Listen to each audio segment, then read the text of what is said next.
Returning to the disorder of my everyday life, I see that I have not been prudent over the past weeks, months, years, and decades.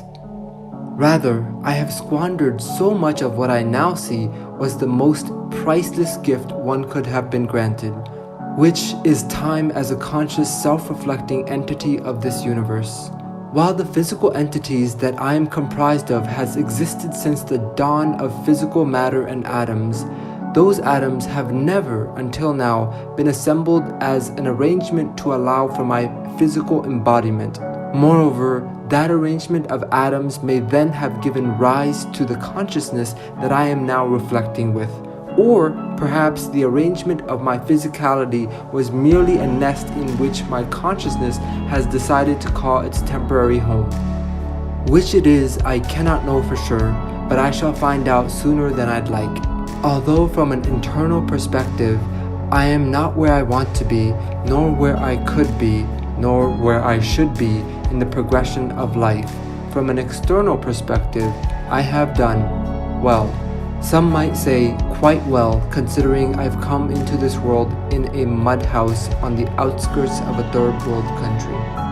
Born into an impoverished nation, replete with destitute and deprived of upper mobility, I have been quite fortunate, due to no doing of my own, that my father was approved for a visa to exponentially elevate the quality of his children's lives by uprooting his young family from his beloved motherland, from my mother's beloved motherland, from my beloved motherland, and recreating a life in a foreign land of a new kind of disorder.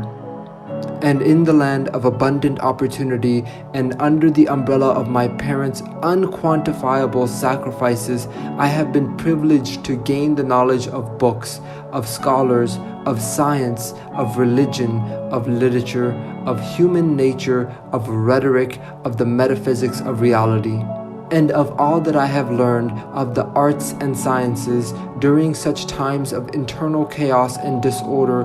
The second law of thermodynamics, entropy, resonates vividly in my knowledge.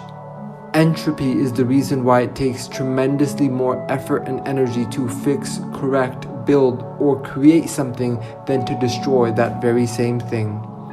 This law of nature explains why it has taken 9 months for me to be created, yet I could meet my destruction in a single instant. This law also reveals not only why we are imperfect, but more so, why perfection requires greater and greater input of energy and effort the longer and longer we wait. I have waited and waited and wasted long enough. It is now, or literally, never.